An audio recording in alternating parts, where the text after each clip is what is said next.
Hello. So this one is going to be a message to anyone who is thinking about getting into some kind of treatment or seeking some support in overcoming their addiction. Maybe you are brand new to the idea that what you've been doing isn't working. It's maybe potentially harmful to you or to somebody else. It's becoming more dangerous for your health or other things.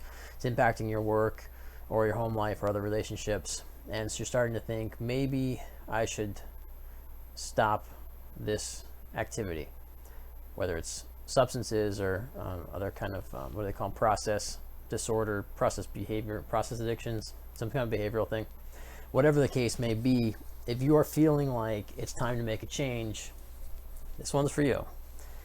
I'm now going to, off the top of my head, just talk about some things that whatever comes to mind, I guess. First, I'll say that statistically speaking, or I guess that's based on statistics, I don't know, experientially in the field, they say, whoever they is, that when someone expresses interest in going to rehab or getting involved with counseling or doing something to address the addiction behavior in their life, there's about 24 hours where the motivation is strong enough to get them into something. And that within those first 24 hours, you want to have an appointment, or you want to talk to somebody, you want to have a plan, or preferably, if you could, get into whatever it is, get in to see a counselor, get into rehab, get into a detox program. But if you can't be there within 24 hours or 48 hours, I forget now. I think it's 24 hours to make contact at least. Maybe it's 48 hours. I don't remember. Whatever it is, it doesn't matter because that's statistics, that's averages, it's not you. But just something to give us a frame of reference that within that first day or two after you make that decision that I'd like to get some help. It's a crucial time period to do that because after that, people tend to fall back into the routine, the programmed behavior, the conditioning, which is what we're always talking about, what I'm always talking about. And so if you're feeling something is changed, something sparked that. So maybe it's something. You found out some news about your health is failing. You found out something, or somebody told you directly, this behavior is harming our relationship. Maybe you missed work and your employer found out that there's something to do with addiction behaviors. Maybe you spent a whole lot of money that you didn't have to spend on it, or whatever the case may be. It might be something dramatic has just helped, or it could be something good too. It's not always about the negative things. Oftentimes we're spurred into making changes through suffering, but it could be maybe you have, your child was born, or you completed a long time accomplishment. Maybe you finished college, or maybe you got a job that you really wanted to get, and now you're feeling motivated to change from a positive perspective. Whatever the case may be, that first day or two is going to be crucial in lining something up. Now, I am of the mind that, well, so if you're stop recovering, start living, if that's, if you're familiar, that's my little saying, then I'm not 100% into recovery as recovery mindset or options, programs and stuff as the end all be all and as the only way to go. I think that they can be useful in a short term and whatever the right fit is for you. But that's not to say dismiss it. It's just to remember that it's something that it's a tool you can use to get yourself in the right path. So what are some of those options? Well, if you are, so I guess we'll talk from a couple different substance areas. So one, alcohol is the most dangerous withdrawal, and it can result in death. So if you are drinking alcohol heavily and experiencing withdrawals from that as you try to cut down or stop, then that requires, or is highly encouraged, medical intervention. And depending on where you live, that can look like a number of different things. Some hospital emergency rooms, emergency departments will provide detox. Not a lot of them in my area, it seems like, but some of them I think do have that, and how that works is up to them. But sometimes you can go to the hospital and check in. Oftentimes they will send you home and tell you to slowly drink less. but an emergency department would be one option. Sometimes there's dedicated alcohol detox programs. We have one in Vermont, and that I'm aware, at least one, I guess I'll say, that's solely alcohol detox, and so you can get in there and keep you for a few days, medically supported and supervised, and they'll use medication to help to relieve the symptoms of withdrawal. And then there are a couple of inpatient rehabilitation programs here locally that also will do detox, medical supervised detox for alcohol. Other substances, the withdrawal is miserable from what I've been told, but it's not as dangerous as alcohol. Benzodiazepine withdrawal can be dangerous. That one is sometimes can be fatal, but not as much of a risk as alcohol, from my understanding. But it can be a serious one. Opiate withdrawal feels like dying, I guess. Makes you want to be dead, but it is not likely to kill you unless, which is true with any of these, if there's an underlying condition. If you have underlying heart conditions or some other medical issues, then opiate withdrawal may it increases the risk of death. But generally speaking, opiate withdrawal is not going to be fatal. Stimulant use, stimulant dependence is different. So like alcohol dependence, benzodiazepine dependence, and opiate dependence they're all central nervous system depressants. Their dependence is different. Dependence being when the body doesn't function properly or doesn't get to that homeostasis at normal level without the substance there. So when you take the substance away, it goes into this experience of deficiency in whatever chemicals are associated with it, and then it creates this illness feeling or other impacts, to be general. But stimulants don't have that same kind of dependency inducing thing, so you're not gonna you'll be uncomfortable, but not to the point of like physical sickness necessarily. It's more like irritability and maybe some extreme restlessness and those kind of things. Maybe an inability to focus, probably interfere with sleep, mood changes. So there's still physical things and still uncomfortable, but not the same as other things, and not necessarily a medical emergency. And behavioral addictions would go more in line with that kind of thing, that whenever we're locked into a conditioned behavior like that, when we stop it, we're likely to experience mood disruptions, sleep disruptions, restlessness, and irritability. So those are kind of common across breaking an addiction. So if you're experiencing process addiction, sexual addiction, video game addiction, one of those kind of behaviors, you're not necessarily going to be physically ill, throwing up and digestive issues and stuff, fevers or whatever, but you're going to still have some withdrawal symptoms, which would be more manifest as a emotional or mental or social interaction kind of thing. So there's still withdrawals there. But being aware of what the withdrawals are, what to expect, and that it's all kind of within normal range for withdrawal might be useful for you. I kind of tangented on that one. But if you're in the early stages of deciding I need to make some changes, that's something that's useful to be aware of.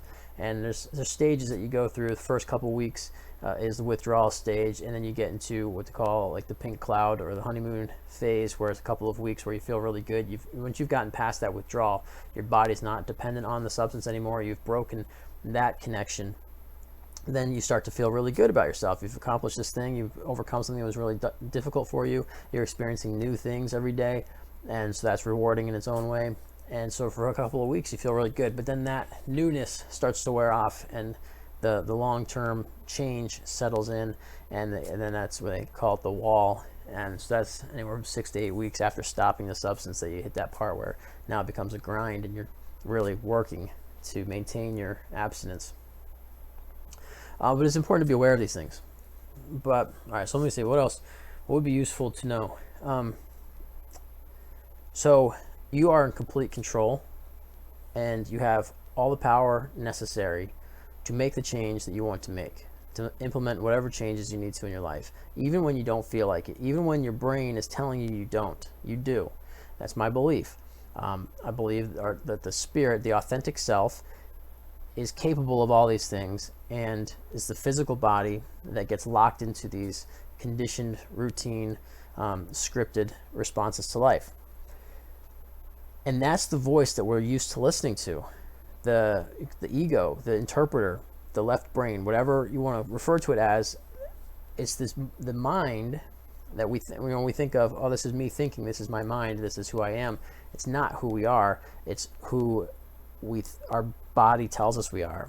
And so if we can be sitting from the authentic self, looking at the body as a separate entity, and recognizing that this entity, which is part of me, but is not me, my body is mine, I am not my body's. But if we can look at that with a little bit of separation and think, my body wants to do this because every day for however long it's been, I have done this thing, and its routine is programmed into it. Look at a dog that's trained well. What do? They sit and they wait for the command, or they sit and, or they know the routine.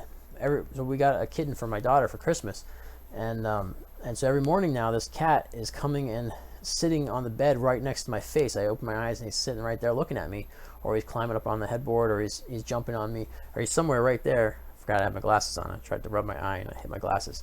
But the cat's right there waiting for food at 5:30 in the morning. I fed him before I went to bed because I'm trying to get him, realize, hey, you got food here, don't wake me up. But he does anyway. The point being, he's trained into this routine. So our bodies do the same thing, and we don't even realize it. It's subconscious, or it's conscious, but whatever, doesn't matter.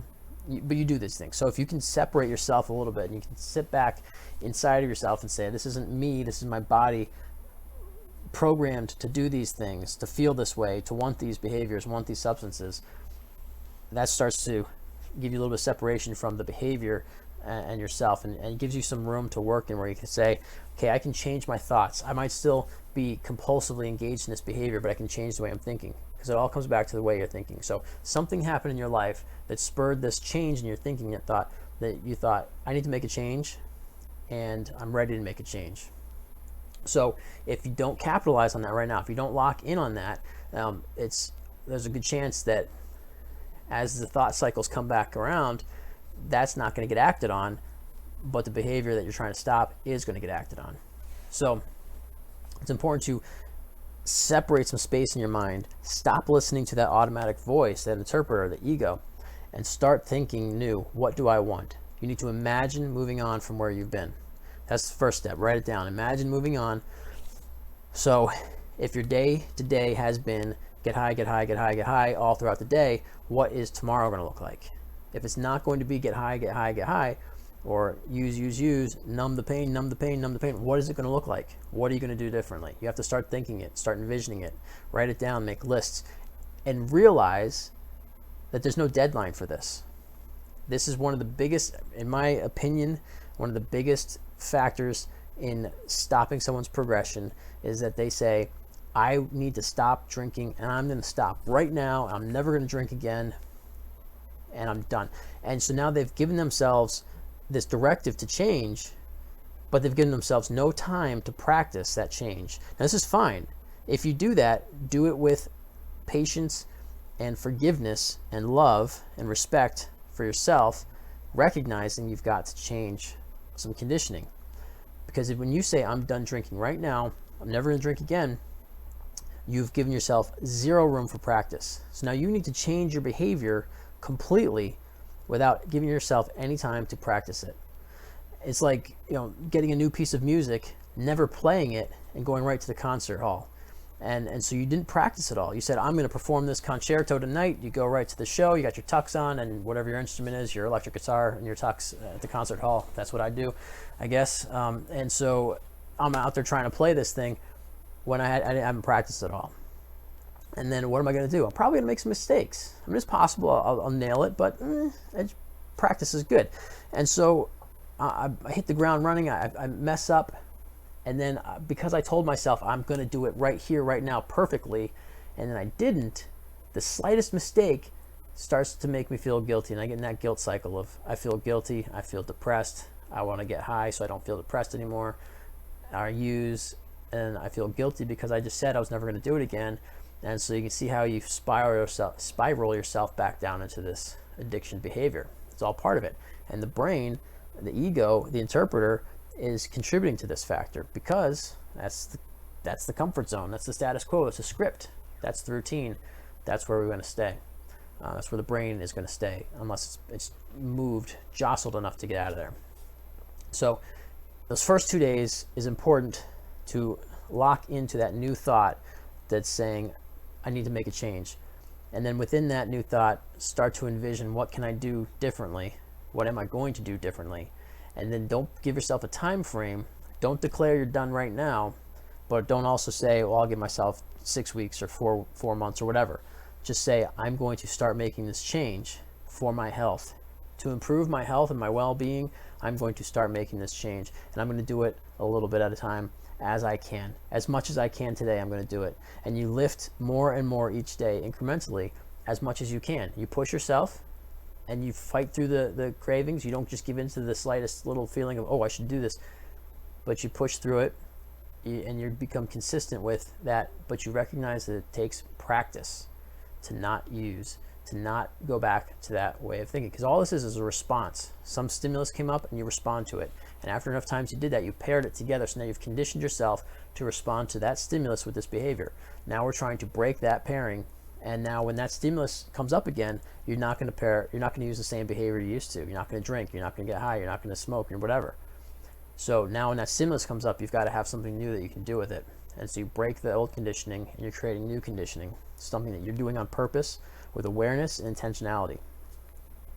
I have to stop this video because it's too long to upload very soon. So I don't know, hopefully that was helpful. And if it wasn't, let me know and I will do better next time. I don't know.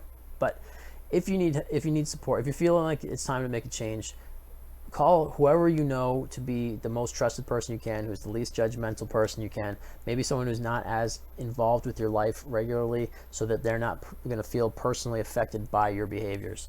Find something, and that's where professional help can come in handy because we're not attached to your life. Me as a counselor, my well-being doesn't depend on what's going on in your life. So I can be a neutral third party that can offer some feedback or support.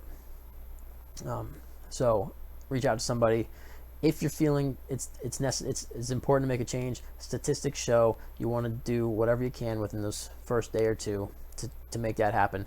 And the statistics can represent whatever they want to represent or whatever has happened. What I think is happening in that moment. Now I'm talking for too long. That's okay. I got to say this. What's happening is if you don't get in that first stage is that we think 90 to 95% of the same thoughts day to day. So there's 5 to 10% of our thoughts every day are new. Those new thoughts are the ones that if we don't lock into, they're going to get replaced with the same 90% of stuff tomorrow. They're not going to carry over. So it's the routine things that are carried over. So if you have a new thought today of I should get some support and make some changes, or I should make some changes, that's a new thought. And if you don't purposefully force that into tomorrow's line of thinking in the next days, if you don't keep that going intentionally in the forefront of your mind and your conscious awareness, it's going to fall back into the routine and get lost. So that's why it's so important those first 2 days. It's because that's the way our brains work, no matter what it is. If you have a thought to do something new, if you don't put it into action quickly, it's going to be lost. And that's true across the board, addiction or not. So, and by true, I mean my opinion, based on the experience of the study and the teachings of people who spend more time studying these things than I have. But we've all got to put our faith in something, and that's all. It's all opinion. It's all opinion. Show me some facts, and I'll tell you how it's an opinion, or at least my opinion that it's an opinion. Okay, but that's other stuff. So those are my thoughts. That's what I would say to somebody who was kind of in the early stages of making some changes. I don't know how much any of that, whatever, it's on scattered topics and stuff. But this is how I do it when I talk to an iPad. If you want something better, talk to me in person, I guess, and I maybe would be better off. I don't know. Well, thank you for watching. Hopefully something in here will be helpful to you, and definitely call somebody if you need some support. Send me an email. I will talk to you. And I'll put my email address in the description box on this one, so it's easier to find me. I think it's over on the channel thing somewhere. But yeah, so good luck.